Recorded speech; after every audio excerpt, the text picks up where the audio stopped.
السلام اور دنیا بھر میں تذکرہ ہو رہا ہے جناب معصوم قم اور حضرت امام رضا غریب کا، لہٰذا میں امام رضا کی ایک حدیث سے اپنی گفتگو کا آغاز کرنا چاہتا ہوں۔ ہمارے 8ویں امام نے ارشاد فرمایا تھا جناب ابا سلط ہروی سے، رحم اللہ عبدًا احیا امرنا،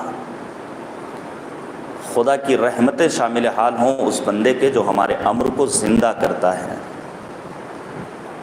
ابا سلط ہروی نے فوراً سوال کیا وکیف یحیی امرکم، مولا آپ کا امر زندہ کیسے ہوگا؟ آپ کے امر کو زندہ کرنے کا مطلب کیا ہے؟ امام رضا نے فرمایا تھا یتعلم علومنا ویعلمها الناس، کہ انسان ہمارے علوم کو حاصل کرے پھر لوگوں کو سکھائے۔ اور اس کے بعد کا جملہ سنہری حرفوں سے لکھے جانے کے قابل ہے۔ امام فرماتے ہیں فإن الناس لو علموا محاسن کلامنا لاتبعونا، اگر لوگوں کو ہمارے کلام کے محاسن کا علم ہو جائے، لوگ ہمارے کلام کی لطافت سے آگاہ ہو جائیں تو وہ خود بخود ہمارا اتباع کرتے ہوئے نظر آئیں گے۔ یہ مجالس اعضا بہترین ذریعہ ہیں تعلیمات و سیرت معصومین علیہم الصلاۃ والسلام اور تعلیمات قرآن کریم کی ترویج کا۔ امام رضا کی زندگی بہت ہی بابرکت زندگی ہے۔ میں صرف 2 جملے کہنا چاہتا ہوں۔ امام علی رضا علیہ الصلاۃ والسلام کی جو کتابیں ہیں اور جو آپ کے علمی شاہکار ہیں، ان میں خصوصیت کے ساتھ مسند الرضا، مکاتیب الرضا، عیون و اخبار الرضا، طب الرضا اور اس طرح کے بہت سارے آپ کے علمی کارنامے جو مشعل راہ ہیں۔ چونکہ موضوع گفتگو امام رضا کی سیرت نہیں ہے، لہٰذا میں آگے بڑھتے ہوئے ان مجالس اعضا کی اہمیت پر چھٹے امام حضرت امام جعفر صادق علیہ الصلوۃ والسلام کی ایک حدیث کا سہارا لے کر گفتگو کو آگے بڑھاؤں۔ امام نے فرمایا کہ وہ انسان جو ہماری بزم میں شریک ہوتا ہے، ان مجالس اعضا کی بڑی اہمیت ہے۔ امام کہتے ہیں جو ہماری بزم میں آتا ہے لم یمت قلبہ یوم تموت القلوب، جس دن عام انسانیت کے دل مردہ ہوں گے اس دن فرش عزا پر آنے والے کا دل زندہ ہوگا۔ یہ مجالس اعضا نکتہ سازی کی جگہ نہیں ہے، یہاں لفظی کی کوئی گنجائش نہیں ہے، بلکہ تعلیمات اہل بیت طاہرین اور تعلیمات قرآن کی ترویج کا ایک بہترین موقع ہے۔ قرآن حکیم منشور حیات، دستور حیات اور عظیم الشان کتاب من جانب اللہ قلب پیغمبر پر نازل ہونے والی، نزل بہ الروح الامین علی قلبک، یہ قرآن روح الامین کے ذریعے قلب پیغمبر پر نازل ہوا۔ کس لیے؟ تاکہ لوگ اس سے ہدایت حاصل کریں۔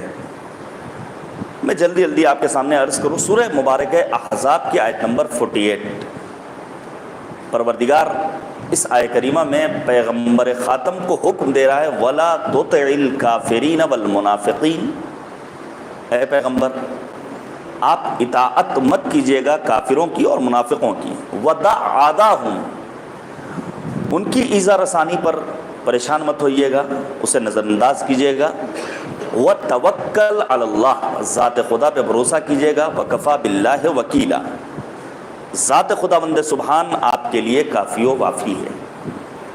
3 حکم ہیں اس قرآن کی آیہ مبارکہ میں۔ سب سے پہلے اطاعت پروردگار، اور شاید اسی پر میں اپنی گفتگو تمام کروں گا آج کی۔ مرحومہ کا نام زینب تھا، مجھے یاد آتا ہے میں نے اسی مسجد میں مرحومہ کے اصالِ ثواب کی ہونے والی مجلس اعضا میں خطاب کے دوران نبی خاتم کی حدیث کی روشنی میں بیان کیا تھا کہ اگر جناب زینب کبریٰ عقیلہ ہیں تو اس کی وجہ کیا ہے؟ عقل مند کیوں کہلائی ہیں جناب زینب کبریٰ؟ ابھی بہترین کلام آپ نے سنا زاہد بھائی کی زبانی۔ وجہ کیا ہے؟ عقل مندی کا معیار کیا ہے؟ وہی عقل مندی کا معیار جو آج ہم اپنے سماج میں دیکھ رہے ہیں کہ انسان کہیں سے بھی بس پیسے کما لے، لوٹ کے ذریعے دوسروں کو اذیت پہنچا کر کے صبح میں نکلنے والا شام میں اپنی جیب میں 1000 روپے لے کر آ جائے، لوگ سمجھتے ہیں بڑا عقل مند انسان ہے۔ نہیں، پیغمبر نے 2 الگ الگ معیار دیے ہیں، توجہ کیجیے گا میرے عزیزوں۔ پہلا معیار پیغمبر خاتم اصحاب کے درمیان تشریف فرما ہے. سوال کرتے ہیں عقل مند ترین انسان کون ہے؟ تو آج کی صورتحال تو تھی نہیں کہ مولوی صاحب بیٹھے ہوں اور کوئی مسئلہ شرعی آ جائے تو مؤمنین خود جواب دینے لگیں. پیغمبر کے سامنے کسی کو بولنا نہیں ہے. پیغمبر سے اصحاب پیغمبر کہتے ہیں اللہ بہتر جانے ہیں، اللہ کا رسول بہتر جانے ہیں. اس موقع پر پیغمبر نے فرمایا کہ وہ ہے عقل مند انسان جو اپنی موت کو زیادہ یاد کرے. موت کو زیادہ یاد کرنے کا مطلب یہ نہیں کہ انسان مایوسی کا شکار ہو کر کے مایوسی کے لب و لہجے میں یہ کہے کہ کاش مر جائیں، اس زندگی سے کیا فائدہ ہے. نہیں، اللہ نے زندگی دے دی تو اب اس مقصد زندگی کو حاصل کرنا یہ ہر انسان کا اپنا فریضہ ہے. دوسری حدیث پیغمبر خاتم نے بیان فرمایا ان اعقل الناس، عقل مند ترین انسان کون ہے؟ من عرف ربہ فاطاعہ. عقل مند انسان وہ ہے جو اپنے رب کی معرفت حاصل کرے اور اس کے بعد اطاعت پروردگار کرے. پھر فرمایا ومن عرف عدوہ فعصاہ. عقل مند انسان کون ہے؟ جو اپنے دشمن کو پہچانے اور پھر اپنے دشمن سے اظہار بیزاری کرے. زینب کبریٰ کیوں عقیلہ کہلائیں؟ کیونکہ جناب زینب علیہ مقام نے اپنے رب کو پہچانا بھی تھا اور پہچاننے کے ساتھ ساتھ اپنے پروردگار کی عبادت و اطاعت بھی کی تھی. اور اطاعت کا عالم یہ تھا کہ سرکار سید الشہداء اپنی بہن جناب زینب کو وصیت کرتے ہیں یا اختہ لا تنسانی فی صلاۃ اللیل، بہن زینب مجھے نماز شب میں فراموش مت کیجیے گا. وہ سفر کی صعوبتیں، وہ حادثہ عاشورہ جیسا ناگوار حادثہ، گود کے پالے قربان ہو چکے ہیں، ماجائے حسین کی شہادت، عباس دلاور کی شہادت کو نگاہوں سے دیکھنے والی زینب علیہ مقام راہ کوفہ و شام میں عبادت و اطاعت پروردگار کرتی ہیں. کیوں ہے عقیلہ؟ جناب زینب کبریٰ کے اگر خطبات کو آپ پڑھیے، کوفے میں انداز خطاب کچھ اور ہے اور شام پہنچنے کے بعد انداز خطاب کچھ اور ہے. عزیزان گرامی، یہ ہے عقل مندی کا معیار. وہ ہے عقل مند جو اپنے مالک کی اطاعت کرنے والا ہو. اب ہمیں اور آپ کو دیکھنا ہے کہ آخر ہمارے یہاں اطاعت کا جذبہ ہے یا نہیں ہے. میں آپ کے سامنے اطاعت کی چند قسمیں بیان کروں گا، بہت طولانی بیان نہیں ہوگا آج کا. پروردگار نے کیا حکم دیا نبی اعظم کو؟ اے پیغمبر، کفار کی، منافقین کی آپ اطاعت مت کیجیے گا.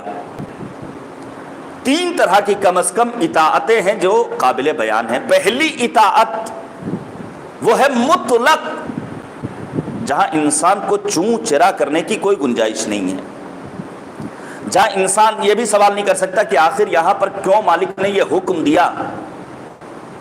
نماز پڑھنے کا پروردگار نے حکم دیا ہے، صبح کی 2 رکعت تو 2 رکعت پڑھنی ہے، مغرب کی 3 رکعت جہری پڑھنا ہے تو اسے پڑھنا ہے. یہاں پر چوں چرا کی کوئی گنجائش نہیں ہے. قرآن کریم میں مالک نے آواز دی یا ایھا الذین آمنوا اطیعوا اللہ واطیعوا الرسول واولی الامر منکم. اطاعت کرنا ہے کس کی؟ پروردگار کی، پیغمبر خاتم کی، صاحبان امر کی.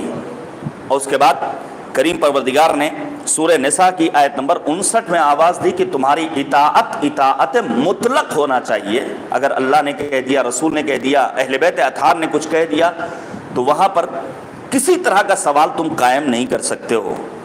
آپ توجہ کیجئے گا میرے عزیزوں، معمولاً 2 چیزوں کے درمیان اگر کوئی عقلی اور منطقی رابطہ نہ پایا جائے تو ایسی چیز توہم و خرافات کے سوا کچھ اور نہیں. مثال کے طور پر سماج میں ماشاء اللہ ہم نے عادی ٹی وی پر پروگرام کیا ہے اور تقریباً 54 پروگرام کیے ہیں تارے عنکبوت کے نام سے. ٹوٹل موضوع یہ ہے کہ سماج میں کس کس قسم کے توہمات اور خرافات پائے جاتے ہیں. وہ چاہے طاق کا چومنا ہو، چاہے طاق کا بھرنا ہو، چاہے دھاگا باندھنا ہو. ماشاء اللہ آپ خود جانتے ہیں اور ہر گھر میں کوئی نہ کوئی مرتا ہے، مختلف طرح کے اموات سے لوگ گزر رہے ہیں. بچے کی ولادت سے لے کر انسان کو قبر کے سپرد کرنے تک سماج میں کس قسم کے توہمات و خرافات ہیں، ایک فہرست اگر بنائی جائے تو ضخیم کتاب اور اس پر انسائکلوپیڈیا تیار ہونا چاہیے۔ سماج انہی چیزوں میں الجھا ہوا ہے۔ عزیزان گرامی، اگر عقلی اور شرعی رابطہ نہ پایا جائے دو چیزوں کے درمیان تو اس کو کہتے ہیں بدعت۔ پیغمبر خاتم نے یہی تو فرمایا تھا، اذا ظہرت البدع فی امتی فلیظہر العالم علما ومن لم یفعل ذلک فعلیہ لعنۃ اللہ۔ جب کہیں دین میں نئے نئے ایجادات آ جائیں تو عالم کی ذمہ داری ہے کہ عوام کو آگاہ کرے، اور اگر کوئی عالم ایسا نہیں کرتا ہے تو ایسے عالم پر اللہ کی لعنت ہو۔ آپ انصاف سے بتائیے بھائی، فاتحہ سنت حسنہ ہے، لیکن اگر کسی انسان کے ذہن میں یہ آ جائے کہ جب تک اگربتی روشن نہیں ہوگی فاتحہ مکمل نہیں ہوگا، یہی ہے بدعت۔ کون بولے گا؟ علماء کی ذمہ داری ہے، فراز منبر پر آنے والوں کی ذمہ داری ہے۔ یہ تو ہو گیا دنیا کا مسئلہ۔ بسا اوقات ہمارا دین کچھ ایسی چیزوں کی جانب رہنمائی کرتا ہے جہاں نہ عقلی رابطہ پایا جاتا ہے، نہ منطقی رابطہ پایا جاتا ہے، نہ شرعی رابطہ، نہ فلسفی رابطہ پایا جاتا ہے۔ اس کے باوجود ہمیں اور آپ کو اسے تسلیم کرنا۔ مثال کے طور پر روایات میں ملتا ہے کہ جب زنا عام ہوگا تو زلزلے زیادہ آئیں گے۔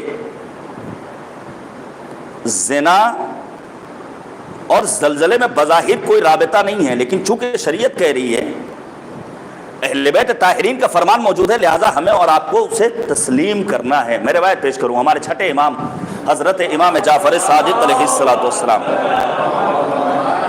امام جعفر صادق نے فرمایا کہ جب معاشرے میں چار چیزیں عام ہو جائیں تو اس سماج کو چار طرح کی بنائیں اور مصیبتیں اپنے حصار میں لے لیتی ہیں۔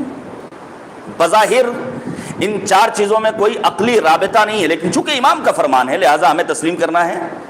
امام فرماتے ہیں جب زنا عام ہو جائے تو زلزلہ اور ناگہانی موتوں کی فراوانی ہوگی۔ عزیزان گرامی، البتہ خود یہ ایک موضوع گفتگو ہے کہ آخر یہ بدکاری کیوں سماج میں عام ہو، زنا کی جانب ہمارا جوان کیوں آگے بڑھے۔ شاید وجہ یہ ہے کہ وقت پر شادی کا انتظام نہیں کیا جاتا، جبکہ پیغمبر خاتم نے والدین کی ذمہ داری کی جانب متوجہ کرتے ہوئے اعلان کیا، حق الولد علی والدہ ثلاثہ، ایک باپ پر اس کی اولاد کے تین حقوق ہیں۔ ان یحسن اسمہ، اچھا نام رکھنا باپ کی ذمہ داری ہے، ویعلمہ الکتاب، قرآن کی تعلیم دینا باپ کی ذمہ داری ہے، ویزوجہ اذا بلغ، جب بچہ بالغ ہو جائے تو اس کی شادی کا انتظام کرنا باپ کی ذمہ داری ہے۔ ایک مسئلہ تو یہ ہے کہ جب وقت پر شادی نہیں ہوگی تو اس قسم کے مسائل پیش آ سکتے ہیں، البتہ قرآن نے نسخہ دیا۔ قرآن کہتا ہے وَلْيَسْتَعْفِفِ الَّذِينَ لَا يَجِدُونَ نِكَاحًا، اگر کوئی انسان نکاح نہیں کر پا رہا ہے تو اسے اپنے آپ کو عفیف بنانا ہوگا۔ یہ ایک الگ موضوع گفتگو ہے کہ انسان جنسی عفت کیسے حاصل کر سکتا ہے۔ سماج میں بہت سارے افراد آپ کو ایسے ملیں گے جو شادی شدہ ہیں لیکن اس کے باوجود فتنہ و فساد کی طرف جا رہے ہیں۔ وجہ کیا ہے؟ کیا آج ہی ایسا ہو رہا ہے؟ نہیں، بنی اسرائیل کے ہاں بھی ایسا ہی تھا۔ میں روایت پیش کروں، ہمارے ساتویں امام حضرت امام موسی کاظم علیہ السلام، توجہ کیجئے گا میرے عزیزو، ان موضوعات پر میں اکثر ایک بات کہتا ہوں، ہمارے علماء نے متقدمین سے لے کر کے آج تک کے علماء مولوی حضرات نے دعاؤں کے سلسلے میں کافی کام کیا ہے۔ مصباح المتحجج جیسی کتاب ہے، مفاتیح الجنان جیسی کتاب موجود ہے، اور نہ جانے وظائف الابرار اور اس قسم کے کتنے اذکار و اوراد پر مشتمل کتابیں ہمارے گھروں میں موجود ہیں، لیکن اخلاقیات پر ہمارے یہاں کام کم ہوا ہے۔ گھریلو مسائل پر گفتگو کم ہوتی ہے، جبکہ ہم دیکھ رہے ہیں گھر گھرانے کا شیرازہ منتشر ہو رہا ہے، آپسی لڑائیاں ہیں، زن و شوہر ایک دوسرے کے حقوق ادا نہیں کر رہے ہیں۔ کون بیان کرے گا؟ منبر پر آنے والوں کی ذمہ داری ہے۔ عزیزان گرامی، آپ توجہ کیجئے گا، امام کاظم ایک روز خضاب کرتے ہیں، اپنے ظاہر کو مینٹین کیا ہے ہمارے ساتویں امام نے۔ روایت کہتی ہے امام کا چاہنے والا ایک گزر رہا ہے، اس نے امام سے ایک سوال کیا، مولا آج خیریت تو ہے؟ آپ نے اپنے ظاہر کو بڑا خوبصورت بنایا ہے، خیریت تو؟ یہ جملہ واقعی میں ہمارے گھروں میں لگا ہونا چاہیے، ہمارے امام بارگاہوں میں لگا ہونا چاہیے، ہماری شاہراہوں پر لگا ہونا چاہیے۔ امام فرماتے ہیں جس گھر کا مرد، توجہ کیجئے گا، امام فرماتے ہیں جس گھر کا مرد اپنے ظاہر کو مینٹین کرتا ہے اس گھر کی خاتون کی عفت میں اضافہ ہوتا ہے. صلوات بھیجیے گا بر محمد و آل محمد. بھیا رہنے دو، ایک اور صلوات بھیجیے گا بر محمد و آل محمد. عزیزان کرام، یہ ایک اہم مسئلہ ہے. البتہ ظاہر کو مینٹین کرنے کا مطلب یہ نہیں کہ انسان فوراً پہنچ جائے اور پھر کلین شیو. ظاہر کو مینٹین کرنے کا مطلب یہ نہیں ہے کہ انسان فوراً بیوٹی پارلر چلا جائے. نہیں، اس بیوٹی کی اسلام ظاہری بیوٹی کا قائل نہیں ہے. یہی تو وجہ ہے، تھے ایسے افراد جو رنگ کے گورے تھے، بظاہر نسب بھی اچھا تھا لیکن کردار کے خراب تھے، پیغمبر کے قریبی تھے. قرآن نے کہا تبت یدا ابی لہب. لیکن تھے ایسے افراد، رنگ کالا تھا لیکن چونکہ دل نور ایمان سے مملوک تھا، پیغمبر ایسے انسان کو بلال حبشی کی صورت مؤذن اسلام قرار دیتے ہیں. وجہ کیا ہے؟ کہ دل نور ایمان سے مملوک ہے. اور یہی سنت و سیرت ہمیں کربلا میں نظر آتی ہے. جون شہید رنگ کالا ہے، پسینے سے بدبو آ رہی ہے. سر زانوے امام حسین پر سرکار سید الشہداء نے جون کے حق میں 3 دعائیں کی. اللہم بیض وجہا وطیب ریحا وحشرہ مع الابرار. خدایا جون کے چہرے کو منور کر دے، جون کے بدن کو معطر کر دے، جون کا شمار نیکوکاروں کے ساتھ ہو. نتیجہ کیا ہوا؟ بعد حادثہ عاشوراء امام سجاد سے کسی نے پوچھا یہ کس کا جنازہ ہے؟ کہا یہ جون شہید ہیں جن کے حق میں میرے بابا نے دعا کی تھی، اس لیے ان کے چہرے سے نور ساتے. اور آج بھی ایک مرد مجاہد نائجیریا کی سرزمین پر شیخ زکزاکی کی صورت، رنگ کالا ہے لیکن چونکہ دل میں نور ایمان بھرا ہوا ہے، لہذا زکزاکی آج کسی ایک ذات اور فرد کا نام نہیں بلکہ ایک آئیڈیالوجی کی صورت میں پہچانا جا رہا ہے. عزیزان گرامی، ہمیں اور آپ کو ظاہری بیوٹی کی طرف نہیں جانا. امام نے کیا فرمایا تھا؟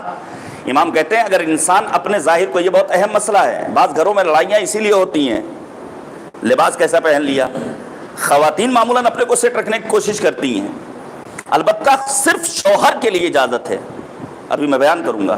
لیکن مرد بسا اوقات رعایت نہیں کرتے ہیں، نتیجے میں گھر میں لڑائیاں ہوتی ہیں، اختلافات ہوتے ہیں، معاملہ کورٹ کچہری تک جاتا ہے اور پھر وکلا اور علماء اور نہ جانے کیا کیا.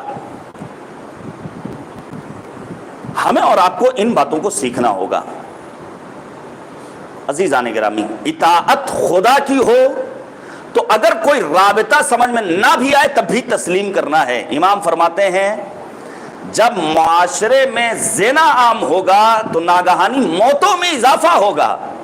جب کسی سماج میں زنا جیسا فساد آ جائے گا تو زلزلہ زیادہ آئے گا.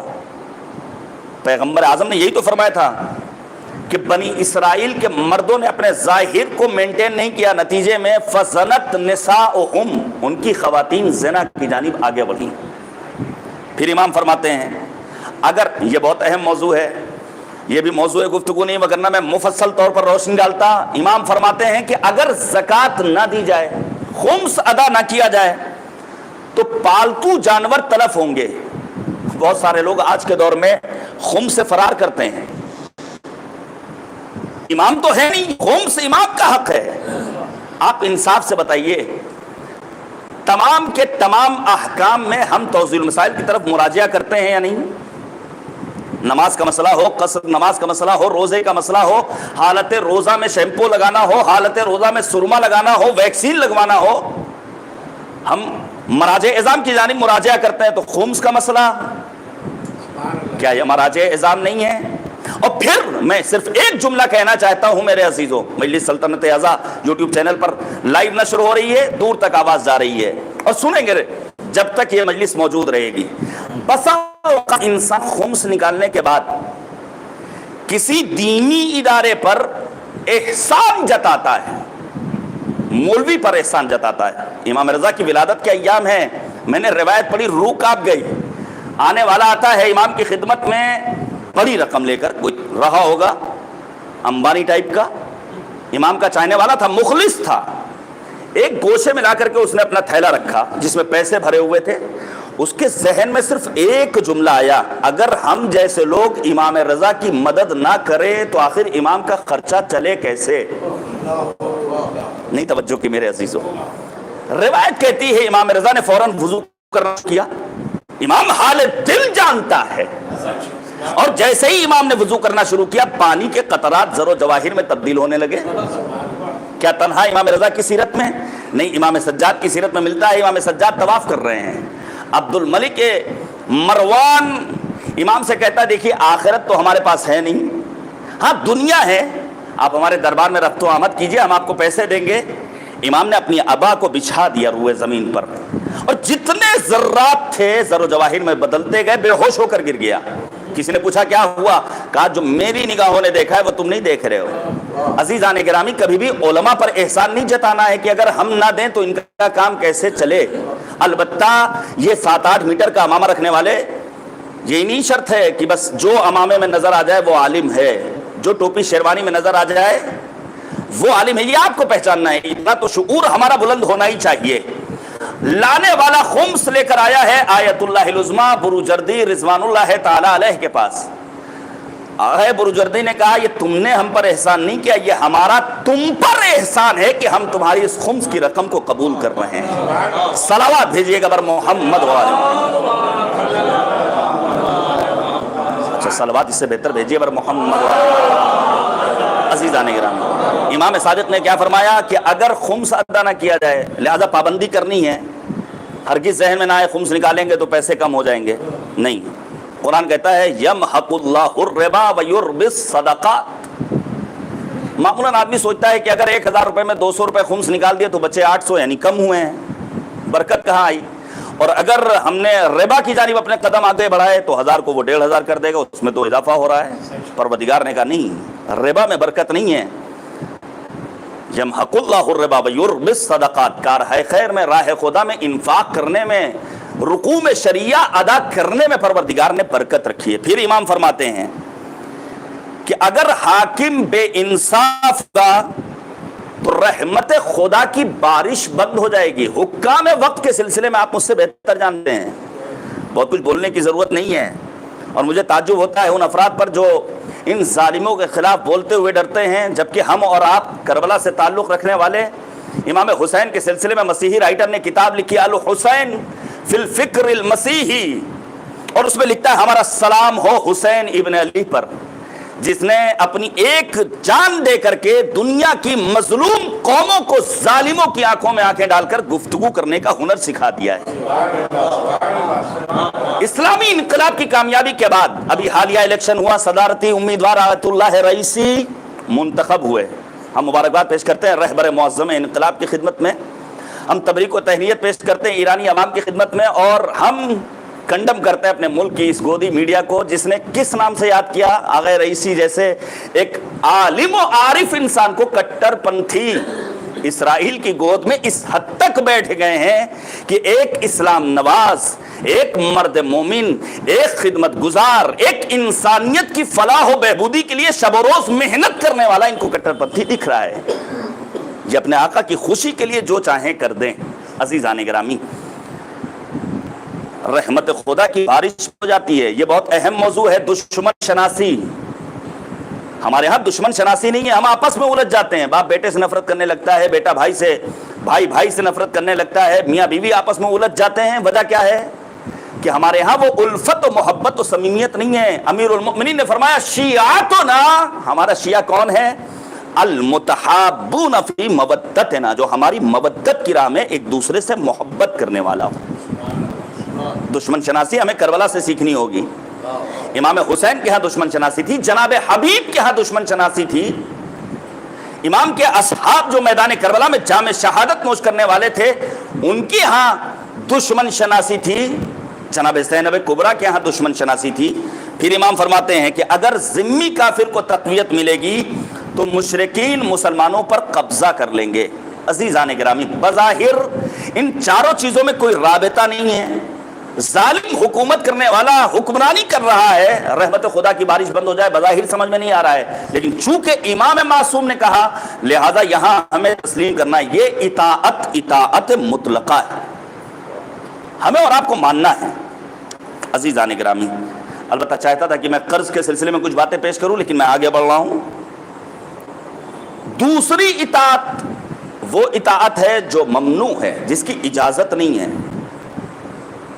جیسے پیغمبر کو خطاب کر کے مالک نے آواز دی وَلَا تُطِعِ الْكَافِرِينَ وَالْمُنَافِقِينَ، ہرگز کفار و منافقین کا کہنا مت مانیے گا، ان کا اتباع مت کیجیے گا، ان کی اطاعت مت کیجیے گا۔ آپ توجہ کیجیے گا میرے عزیزوں، آج بسا اوقات لوگ ہم جیسوں سے مطالبہ کرتے ہیں، مولانا یہ چیز پڑھ دیجیے گا، ہوتا ہے یا نہیں ہوتا ہے؟ اس پارٹی کے خلاف پڑھ دیجیے گا، تو جو بیچارے سادہ لوگ ہوتے ہیں وہ تو پڑھ دیتے ہیں، اور جو ہم جیسے ہوتے ہیں تھوڑا مزاج میں جن کے تندی پائی جاتی ہے تو وہ اوائڈ کرنے کی کوشش کرتے ہیں کہ وہ پڑھنا ہے جو پڑھنے کا حق ہے، اس پر تیاری کر کے آئے ہیں۔ ایسا صرف آج کے دور میں نہیں ہے، رسول خاتم کے دور میں بھی ایسا ہی ہوتا تھا۔ آنے والے آ کر رسول کو مشورہ دیتے تھے۔ جب قبلہ عوض ہوا ہے، لوگ آئے ہیں پیغمبر کی خدمت میں اور آنے کے بعد کہتے ہیں اے پیغمبر ایسا مت کیجئے، یہودیوں کو برا لگے گا۔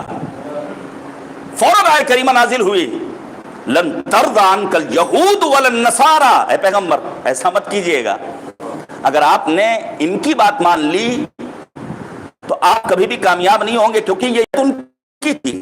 اور یہ ہمیشہ ہوتا ہے کہ جب اکثریت کی جانب ہے تو اقلیت گھٹ گھٹ کر زندگی بسر کرتے ہیں۔ ہم اپنے دور میں اپنی زندگی میں اپنے ملک عزیز ہندوستان میں دیکھ سکتے ہیں، پیغمبر کو اللہ انہوں نے ظن و گمان، وہم و گمان پر عمل کیا ہے، ان کے لیے راہ نجات باقی نہیں ہے، یہ فساد کی طرف جا رہے ہیں۔ یہ صرف یقین پر عمل کرنا ہے۔ میں آپ کے سامنے کرنا ہے، میں آپ کے سامنے پیش کروں، ہیں دوسری جانب پیش کروں، ہیں دوسری جانب امیر المؤمنین جناب مالک اشتر، امیر المؤمنین کے چاہنے والے اصحاب جناب عمار۔ اب لوگوں کو پریشانی ہوئی کہ آخر کیسے پہچانیں کہ حق کدھر ہے، ام المؤمنین کی جانب ہے یا امیر المؤمنین کی جانب ہے؟ لوگ حیران تھے۔ ایسے موقع پر امیر المؤمنین نے فرمایا الحق لا يعرف بالرجال، حق کبھی بھی لوگوں کے ذریعے پہچانا نہیں آتا ہے، تعرف اہلہ، تم حق کو پہچان لو، اہل حق خود بخود تمہیں سمجھ میں آ جائیں گے۔ صلوات بھیجیے گا بر محمد عزیزان گرامی، اسی لیے پروردگار نے سورہ قلم میں 9 طرح کی اطاعت سے روکا ہے پیغمبر خاتم کو۔ ولا تطع کل حلاف، والوں کی اطاعت مت کیجیے گا، ہماز مشاء بنمیم مناع للخیر معتد اثیم، خبردار ان 9 گروہوں کی آپ اطاعت مت کیجیے گا۔ پیغمبر خاتم اپنے آج کے دور میں اسٹیٹس کچھ اور ہو گیا ہے۔ بڑی اچھی بات کہی تھی مولانا احمد علی عابدی صاحب، میں نے کسی آن لائن مجلس میں سنا تھا، انہوں نے بیان کیا تھا کہ آج جو انسان مالی اعتبار سے ذرا سا مضبوط ہوتا ہے، اگر اس کو پہچاننا ہو تو صف اعضاء میں پہچان لیجئے۔ مفہوم یہی تھا، جملے میرے ہیں، صف اعضاء میں پہچان لیجئے۔ جو جتنے دھیرے سے ماتم کرے ایک گوشے میں کھڑا ہو کر وہ اتنا بڑا مالدار انسان ہے۔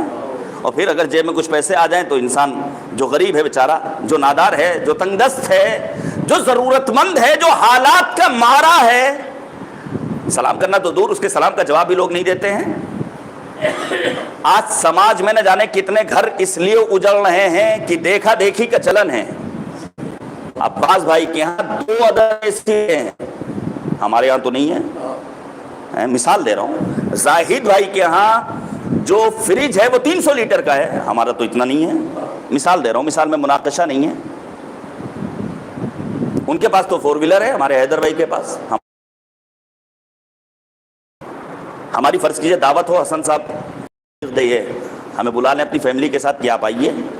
اب ہم جب واپس جائیں گے، بھائی کھانا تو بہت اچھا تھا، لیکن جو خاتون میرے ساتھ آئی ہے، میری شریک حیات، وہ جانے کے بعد کہے گی آپ نے ان کے گھر کے پردے دیکھے تھے، اس کا رنگ دیکھا تھا؟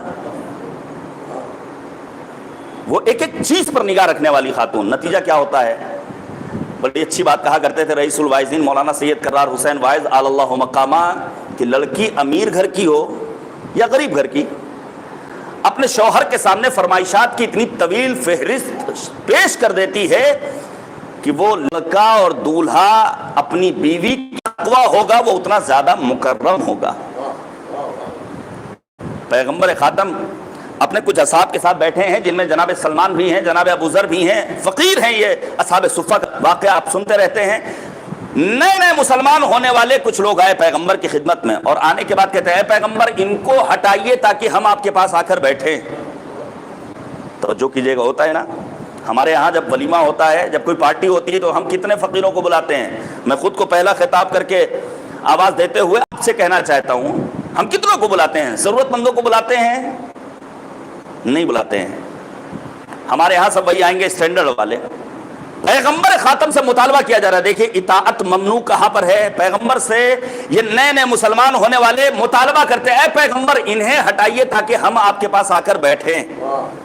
جیسے ہی پیغمبر اعظم کو یہ خطاب کیا، ان نئے مسلمانوں نے سورہ مبارکہ کہف کی آیت نمبر 28 نازل ہوئی، وَلَا تُطِعْ مَنْ أَغْفَلْنَا قَلْبَهُ عَنْ ذِكْرِنَا وَاتَّبَعَ هَوَاهُ وَكَانَ أَمْرُهُ فُرُطًا۔ اے پیغمبر ان کا اتباع مت کیجیے گا۔ اور پھر پیغمبر خاتم نے اپنے ان فقیر اصحاب پر ناز کرتے ہوئے ایک جملہ کہا، مَعَكُمُ الْمَحْيَا وَمَعَكُمُ الْمَمَاتِ، میری زندگی بھی تمہارے ساتھ ہے، میری موت بھی تمہارے ساتھ ہے، میں تم سے جدا ہونے والا نہیں۔ اور تیسری اطاعت وہ ہے مشروط اطاعت۔ ہمیں اور آپ کو اطاعت کا حکم دیا گیا ہے، لیکن بلا سبب نہیں، بلا وجہ نہیں، بلکہ کچھ شرطیں ہیں۔ میاں بیوی، زن و شوہر، خاتون پر ذمہ داری ہے کہ وہ اپنے شوہر کے حکم کا اتباع کرے۔ تو کیا مطلب؟ شوہر صاحب جو مطالبہ کریں بیوی کو کرنا ہے۔ کہیں آج بغیر حجاب کے ہمارے ساتھ حضرت گنج چلو، مثال کے طور پر فلاں مال چلتے ہیں، آج نقاب مت اوڑھنا، تو کیا بیوی کو ماننا ہے؟ ہمارے کچھ دوست آ رہے ہیں ان کے سامنے آ کر تمہیں بیٹھنا ہے، میک اپ کر لو، تو کیا بیوی کو ماننا ہے؟ نہیں، مشروط اطاعت ہے۔ جہاں پر خداوند کریم کی معصیت نہ ہو رہی ہو وہاں پر شوہر کی اطاعت کرنا ہے۔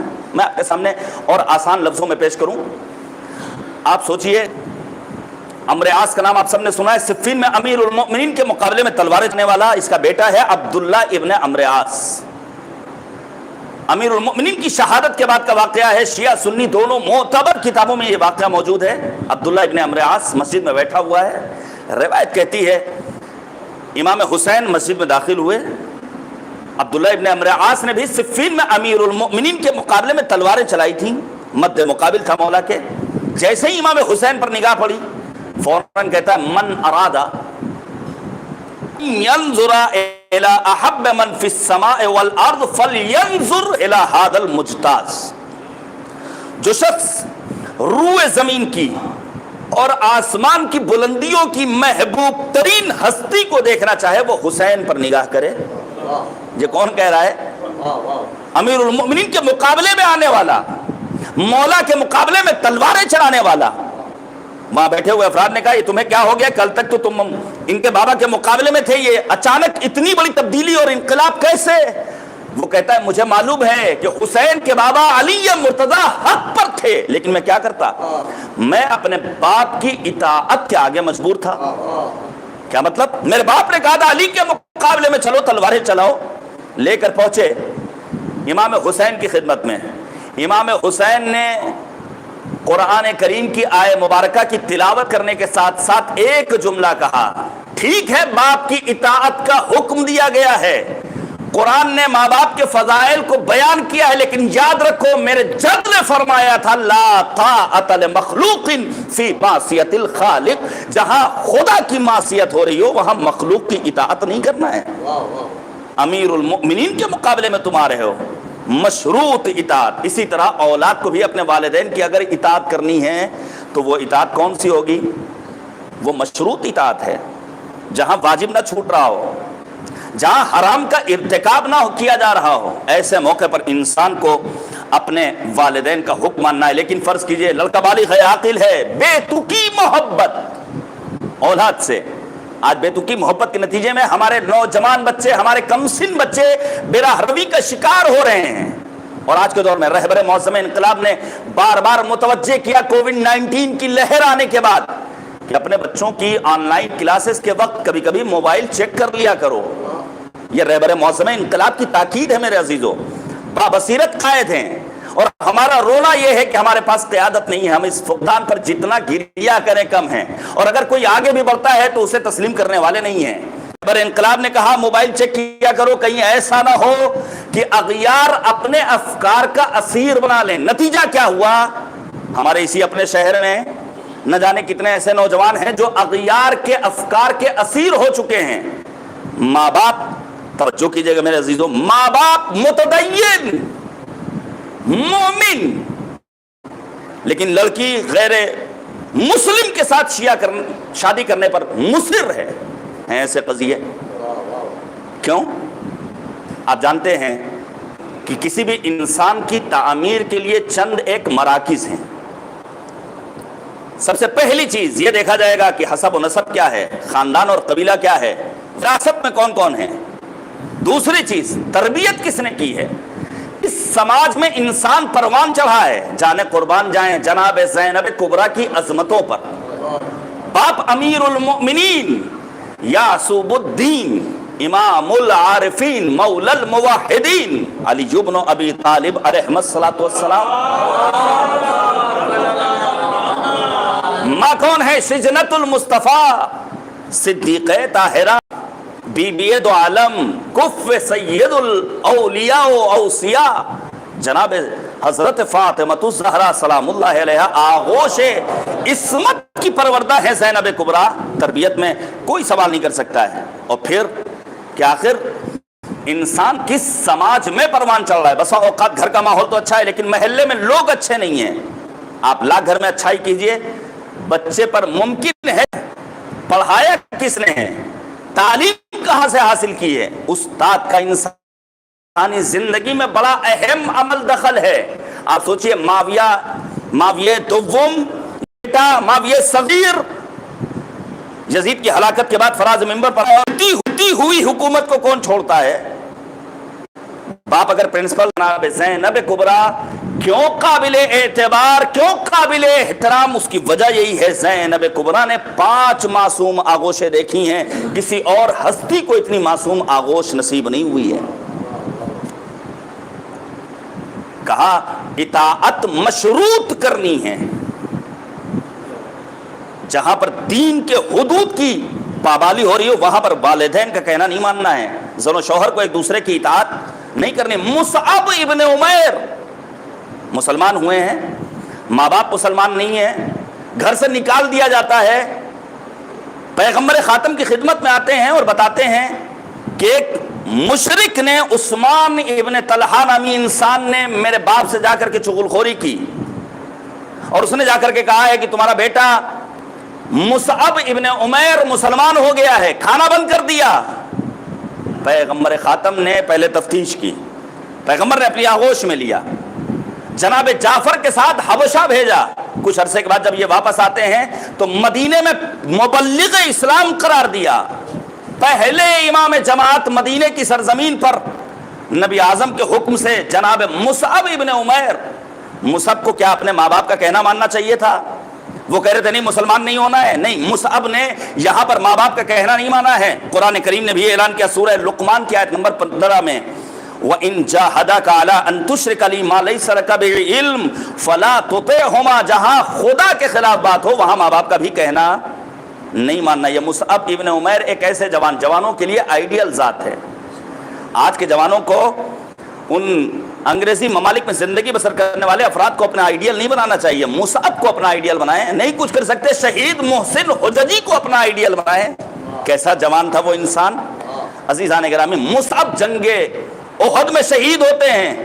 بڑا خوبصورت جوان تھا، خوش لباس جوان تھا، پیغمبر خاتم نے مصعب کو مصعب کے لباس میں دفن کرنے کا حکم دیا، اور ایک جملہ کا ھذا عبد نور اللہ قلبہ، یہ وہ جوان ہے جس کے دل کو مالک نے نور ایمان سے بھر دیا ہے۔ عزیزان گرامی، جناب مصعب نے والدین کا کہنا نہیں مانا ہے۔ البتہ میں آپ کے سامنے عرض کر دوں، اگر کبھی بیوی کہنا نہ مانے، یہ تجربہ شدہ بات ہے، تو بہت زیادہ غصہ بھی نہیں کرنا چاہیے، ایک دم سے آپے سے باہر نہیں ہو جانا چاہیے۔ غصہ اگر کرنا ہے تو امریکہ اسرائیل کے خلاف غصہ کیا جائے، غصہ کرنا ہے تو آل سعود کے خلاف غصہ کیا جائے، غصہ کرنا ہے تو وسیم ملعون کے خلاف غصہ کیا جائے، غصہ کرنا ہے تو جہاں دینی مقدسات کی توہین ہو وہاں غصہ کیا جائے۔ گھر کے اندر غصے کا کیا مقصد ہے؟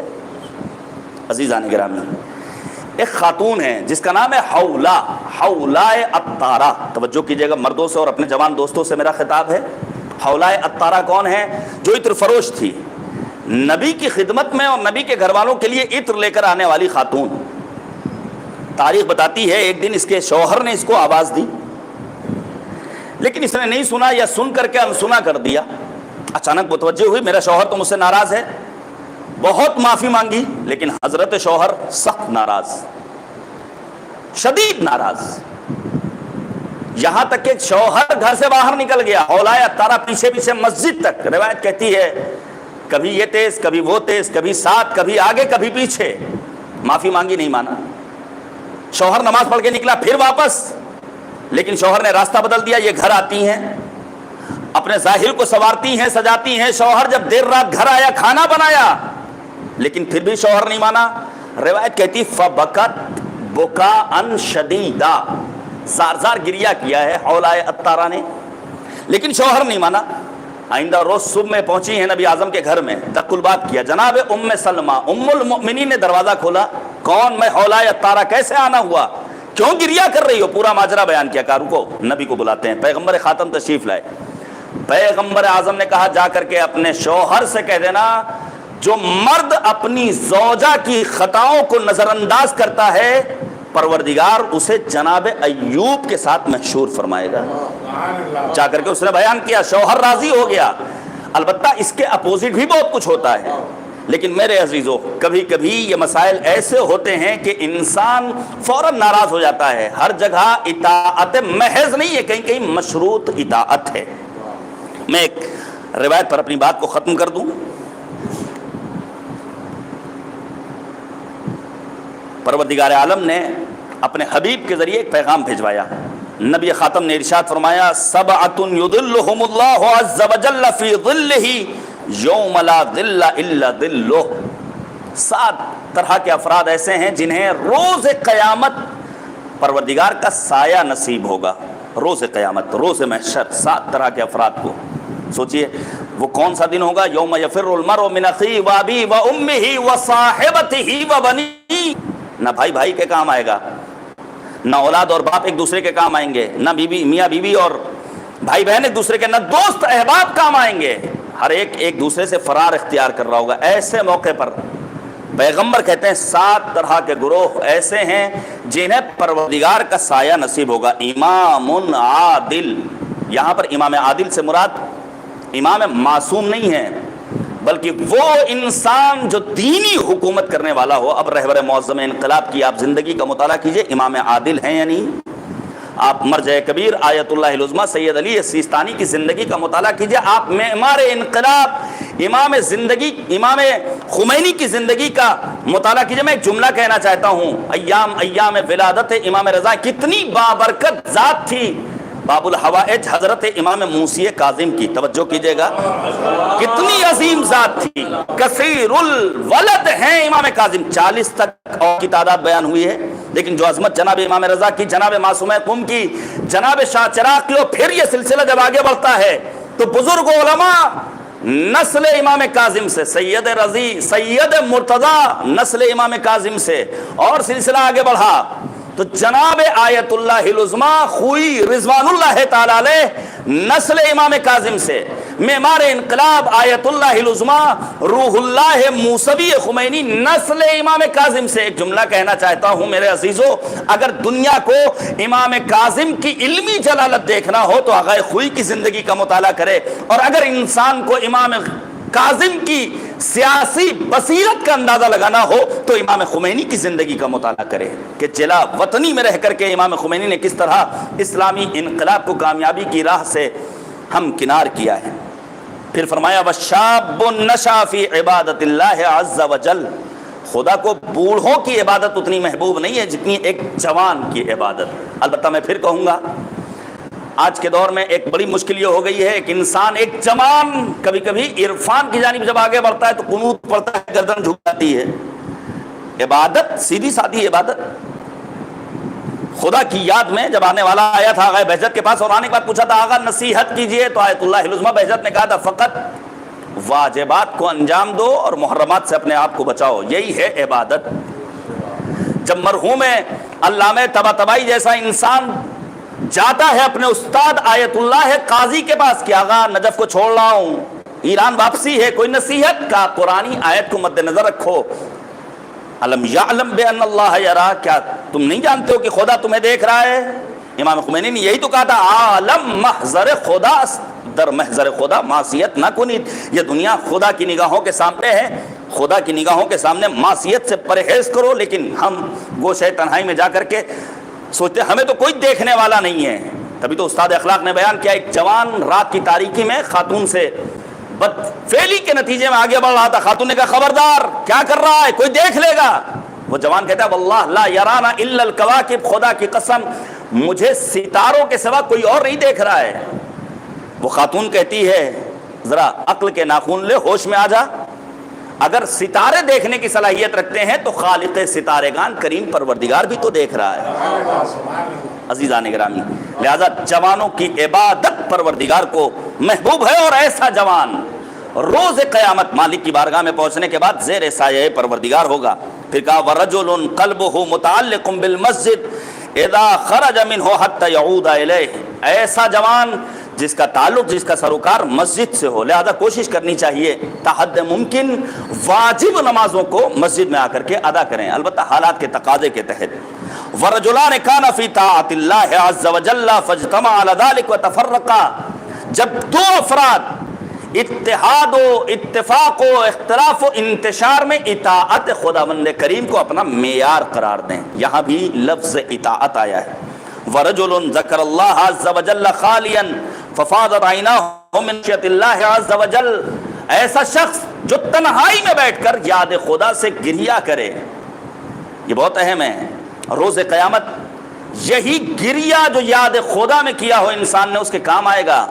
قرآن کہتا ہے انما المؤمنون الذین اذا ذکر اللہ وجلت قلوبہم واذا تليت علیہم آیاتہ زادتہم ایمانا وعلی ربہم یتوکلون، صاحبان ایمان کے تین علامتیں ہیں۔ پہلی علامت، جب ذکر الہی ہوتا ہے تو ان کے وجود میں لرزہ ہوتا ہے، جب قرآنی تلاوت ہوتی ہے تو ان کے نور ایمان میں اضافہ ہوتا ہے، اور ذات خدا پہ وہ بھروسہ کرنے والے ہوتے ہیں۔ پھر فرمایا وَرَجُلٌ دَعَتْهُ امْرَأَةٌ ذَاتَ حَسَبٍ وَجَمَالٍ، ایسا شخص جو ایک خوبصورت خاتون کی دعوت کو ٹھکرا دے، فقال انی اخاف اللہ عز وجل، کہ مجھے خوف خدا ستا رہا ہے۔ وَرَجُلٌ تَصَدَّقَ بِصَدَقَةٍ فَأَخْفَاهَا حَتَّى لَا تَعْلَمَ شِمَالُهُ مَا يَتَصَدَّقُ بِيَمِينِهِ، ایسا شخص کہ جو اپنے داہنے ہاتھ سے کسی کو کچھ دے تو اس کے بائیں ہاتھ کو بھی خبر نہ ہو۔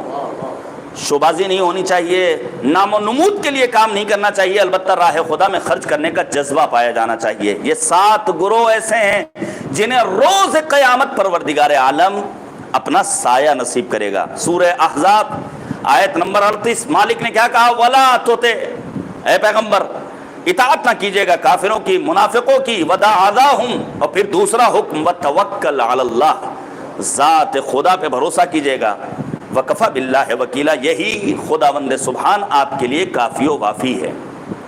عزیزان گرامی، پیغمبر خاتم کو بے پناہ ستایا گیا، بس میں نے ختم کر دی اپنی گفتگو، تمام انبیاء کرام کو ستایا گیا، یہاں تک کہ بعض انبیاء کو درختوں کے درمیان رکھ کر آرے سے کاٹا گیا، لیکن نبی اعظم کو جو تکلیف پہنچائی گئی وہ تکلیف جسمانی بھی تھی، روحانی بھی تھی، اور اس سے بڑی تکلیف کیا ہوگی کہ بعد رحلت پیغمبر خاتم نبی کی اکلوتی بیٹی مرثیہ پڑھیں، صبت علیہ مصائب لو انہا صبت علی الایام سرنا لیالیا، کہ ایسی مصیبتیں پڑیں کہ اگر روز روشن پر پڑتی تو وہ دن رات میں تبدیل ہو جاتے ہیں۔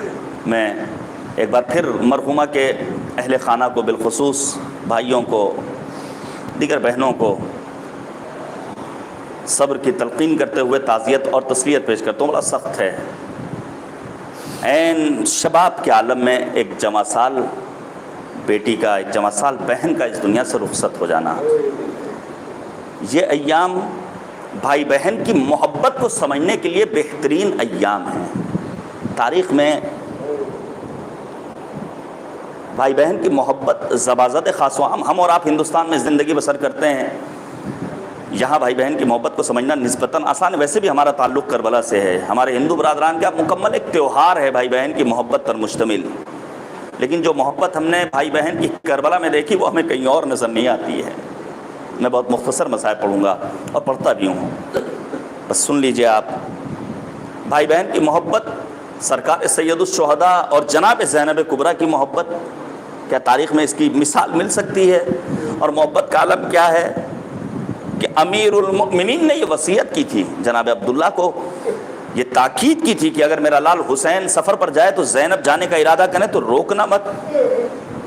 مدینے کو خیر بات کہہ رہے ہیں سرکار سید الشہداء، سواریاں آمادہ ہیں، زینب علیہ مقام کو سوار کرانے کے لیے عباس دلاور موجود ہیں، علی اکبر جیسا جوان سال فرزند حسین ابن علی موجود ہے، اور جناب زینب سوار ہوئی ہیں۔ ماں کے روضے سے خدا حافظی کی ہے، نانا کے مزار سے خدا حافظی کی ہے، مکے تک پہنچے ہیں، اور مکے سے پھر عازم سفر ہوئے کہ امام حسین نے کیا دیکھا کہ کوئی سوار ہے جو چلا آ رہا ہے۔ عباس دلاور کو آواز دی، علی اکبر کو آواز دی، اے بیٹا علی اکبر ذرا دیکھو کون آ رہا ہے، بھیا عباس ذرا دیکھو کون آ رہا ہے۔ جناب عباس نے بڑھ کر کہا آقا بھائی عبداللہ آ رہے ہیں۔ سواریاں روک دی گئیں، جناب عبداللہ شوہر جناب زینب کبریٰ امام حسین تک پہنچے۔ آقا حالات اچھے نہیں ہیں، مدینوں کو آپ کی ضرورت ہے، آپ واپس چلیے، لیکن امام حسین نے کہا نہیں، نانا سے وعدہ ہے۔ آگے بڑھتے ہیں، جناب زینب کبریٰ کی سواری تک پہنچے۔ آپ بھائی بہن کی محبت کا اندازہ لگائیے، زینب کبریٰ کی سواری تک پہنچے، زینب علیہ مقام نے محمل سے سر کو نکالا اور ایک جملہ کہا، آپ میرے شوہر ہیں، اگر آپ مجھے واپس لے چلنے کے لیے کہیں گے تو میں چلنے سے انکار تو نہیں کروں گی، لیکن بس اتنا سمجھ لیجئے میں اپنے ماجائے حسین کے بغیر زندہ نہیں رہ سکتی ہوں، اجرکم اللہ۔ اس موقع پر جناب عبداللہ نے کہا تھا میں آپ کو واپس لینے کے لیے نہیں آئی ہوں، بس اتنی گزارش ہے، میں اپنے ساتھ اون و محمد کو لے کر آیا ہوں، آقا حسین جیسی عظیم ہستی عازم سفر ہے، حالات پرخطر ہیں، اگر کوئی مصیبت آقا پر آ جائے تو ایک کو میری جانب سے، ایک کو اپنی جانب سے آقا حسین پر قربان کر دیجئے گا۔ آگئی شب عاشور، تمام بیویاں اپنے بچوں کو تیار کر رہی ہیں، زینب علیہ مقام بھی جوش شہادت دلا رہی ہیں، تیار کر رہی ہیں، اور پھر جناب فضہ کے ذریعے امام حسین کو طلب کیا ہے، اور جب امام حسین خیمے جناب زینب کبریٰ میں تشریف لائے ہیں، اس موقع پر جناب زینب نے یہی تو کہا تھا کہ آج جعفر طیار کی بہو حیدر کرار کے لال سے فقط ایک مطالبہ کر رہی ہے کہ میرے بچوں کو میدان کربلا میں جانے کی اجازت دیجیے گا۔ دونوں لال جاتے ہیں، جام شہادت نوش کرتے ہیں، ادھر طبل بجا، شہنائیاں بجی، بیبیوں میں کوہرام مچا، لیکن ارباب مقاصد نے لکھا ہے جناب زینب کبریٰ کی اطاعت شیاری کو دیکھیے، اپنے سر کو مالک کی بارگاہ میں جھکا دیا، خدایا ہماری اس مختصر سی قربانی کو اپنی بارگاہ میں قبول کر لینا۔ ایک بھائی بہن جناب زینب کبریٰ کی صورت، اور دوسری ذات ہے وہ جناب معصومہ قم اور امام رضا غریب کی صورت۔ وہی کردار ادا کیا ہے معصومہ قم نے جو کردار زینب کبریٰ نے امام حسین کے لیے ادا کیا ہے، جناب معصومہ قم نے بھی امام رضا کے لیے، بقائے دین کے لیے، مکتب تشیع کی حفاظت کے لیے وہی کردار ادا کیا۔ اور تیسری بھائی بہن وہ کوئی اور نہیں سوائے جناب صغریٰ اور جناب علی اکبر کے۔ بس میں نے ختم کر دیا۔ ارباب علم اور ارباب دانش بیان کرتے ہیں، بالخصوص بر صغیر کے علماء کہ جناب صغریٰ نے ایک خط روانہ کیا ہے اپنے بابا امام حسین کے نام، روز عاشور قاصد پہنچا ہے۔ میں نے ختم کر دیا۔ قاصد تلاش کر رہا ہے امام حسین کو، کسی نے اشارہ کیا، جمع سال فرزند کے لاشے پر حسین تشریف رکھتے ہیں۔ یہ گیا تو کیا دیکھا، آقا حسین زار زار گریا کر رہے ہیں، آنکھوں کی روشنائی ختم ہو چکی ہے۔ امام حسین کو خط دیا، آنکھوں سے لگایا، اب خط کو مضمون پڑھنا شروع کیا، کیا دیکھا، بیٹی صغرا نے مدینے سے خط روانہ کیا ہے، خط کے جواب میں کچھ تحریر نہ کیا، بس اس تحریر کو جناب علی اکبر کے بدن سے مس کیا۔ قاصد کہتا آغا کچھ سطریں لکھ دیجئے، کہا جا کر کے صغرا کو یہ جواب دکھا دینا اور بتا دینا جب میں کربلا پہنچا تو حسین کا جوان لال مارا گیا ہے، صغرا تمہارا بھیا علی اکبر میدان کربلا میں شہید کر، وَسَيَعْلَمُ الَّذِينَ ظَلَمُوا أَيَّ مُنْقَلَبٍ يَنْقَلِبُونَ اِنَّا لِلَّهِ وَإِنَّا إِلَيْهِ رَاجِعُونَ رَضًا بِقَضَائِهِ وَتَسْلِيمًا لِأَمْرِهِ الٰهِ لَا مَعْبُودَ سِوَاكَ الٰهِ بِحَقِّ الزَّهْرَاءِ وَأَبِيهَا وَبَعْلِهَا وَبَنِيهَا وَالسِّرِّ الْمُسْتَوْدَعِ فِيهَا بِعَدَدِ مَا أَحَاطَ بِهِ علم خدایا ہماری اس عبادت کو قبول فرما۔ اے کریم پروردگار، منجی بشریت حضرت حجت کے ظہور میں تعجیل فرما۔ معبود مرحومہ کو جوار رحمت میں جگہ کرامت فرما۔ اے کریم پروردگار، واسطہ ہے محمد اور آل محمد کا ان کے گناہان کبیرہ و صغیرہ کی مغفرت فرما، ہمارے مرحومین کی مغفرت فرما، ہم سب کو دین فہمی کا شعور مرحمت فرما۔ معبود ہم سب کو قرآن فہمی کا شعور نصیب فرما۔ معبود واسطہ ہے محمد اور آل محمد کا ہمیں اطاعت کرنے کی توفیق کرامت فرما۔ معبود واسطہ ہے محمد اور آل محمد کا ظالموں کو نیست و نابود فرما، مظلوموں کی حمایت فرما۔ معبود علماء، افاضل، واعظین، مؤمنین، خطباء، ذاکرین، شعراء، مراجع اعظام، بالخصوص رہبر معظم انقلاب حضرت آیت اللہ العظمیٰ خامنئی محافظ کربلا آیت اللہ العظمیٰ سیستانی سید مقاومت سید حسن نصر اللہ کو دشمنوں کے شر سے محفوظ رکھے، مقامات مقدسہ کی حفاظت فرما۔ اے کریم پروردگار، واسطہ ہے محمد اور آل محمد کا کووڈ-19 سے جو مومنین، جو علماء اس دار فانی سے رخصت ہوئے ان کو جوار رحمت میں جگہ کرامت فرما۔ معبود مؤمنین کی حفاظت فرما، ہم سب کو کربلا کی زیارت مشرف فرما، ہمارے اعمال کو اس لائق بنا دے کہ امام ہمیں اپنے آوان و انصار میں شمار فرمائیں۔ ربنا تقبل منا انکا انت السمیع العلیم۔ گزارش ہے کہ ایک مرتبہ مزید سورہ حمد اور 3 مرتبہ سورہ اخلاص پڑھ کر مرحومہ زینب فاطمہ بنت جناب شبیر میاں صاحب کی روح کو ارسال فرما دیں۔ بسم اللہ الرحمن الرحیم۔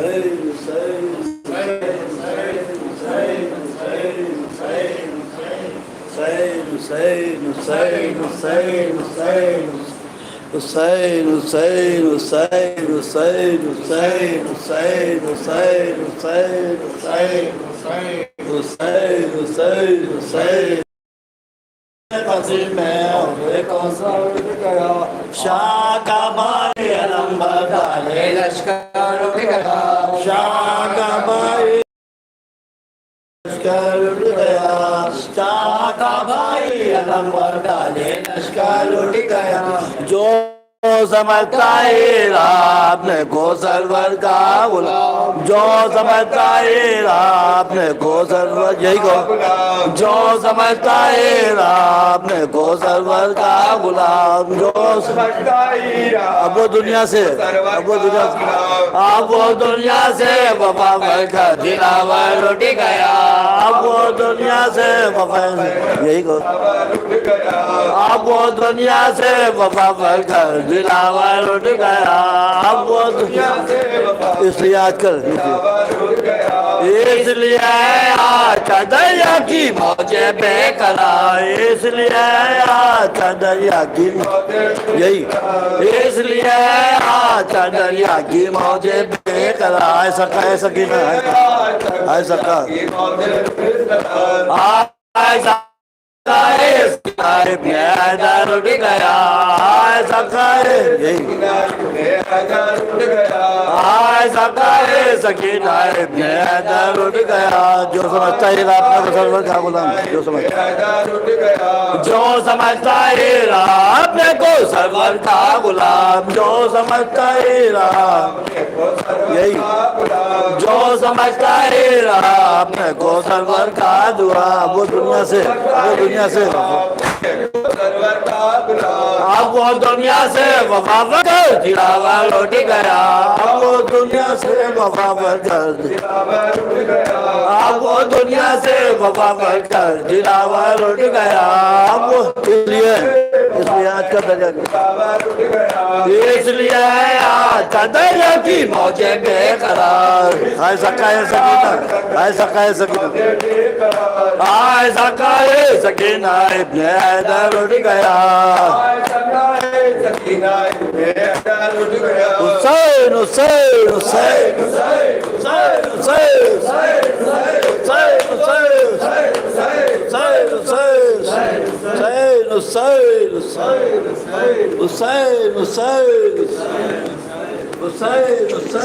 زہرا سے ملا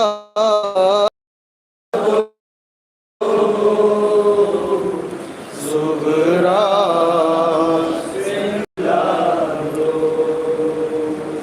بابا بابا زہرا سے ملا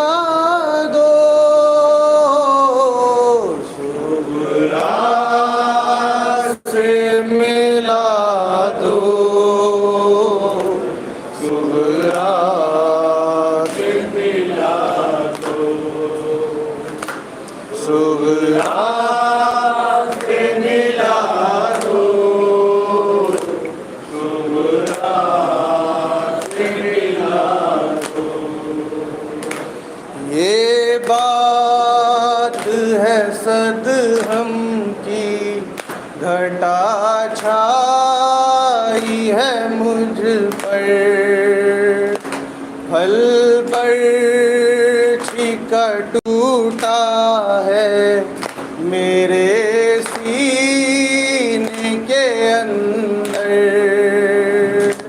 اے بابا نہ بچ پائے گا اب آپ کا اکبر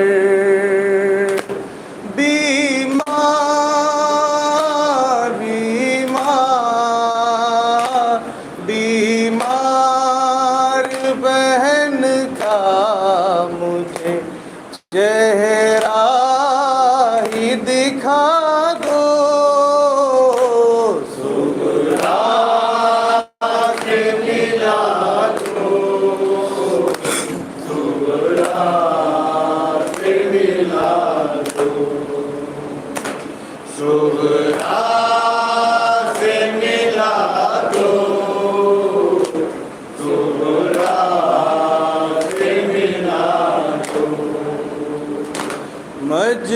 مجبور ہے ممنوع ہے بیمار ہے بابا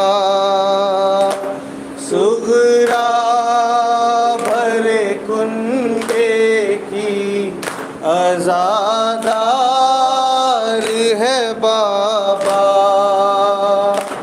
وہ میری محبت میں گرفتار ہے بابا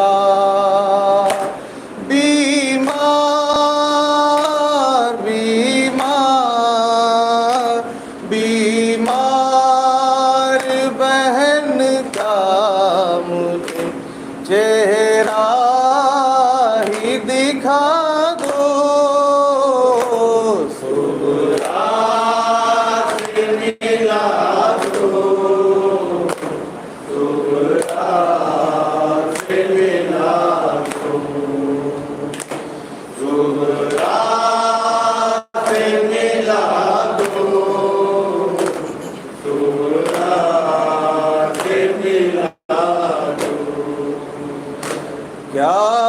پہ گزرتی ہے بتا دیجیے مجھ کو صورت میری خواہر کی دکھا دیجیے مجھ کو ممکن ہو تو آواز سنا دیجیے مجھ کو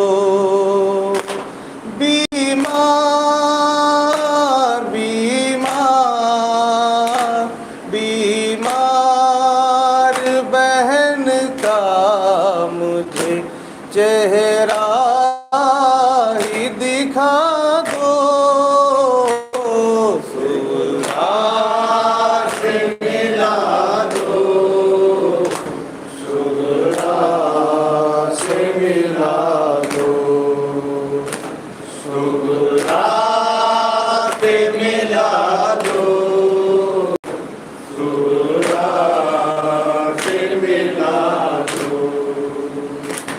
دو انگلیاں شہ نے جو اٹھائی سر میدان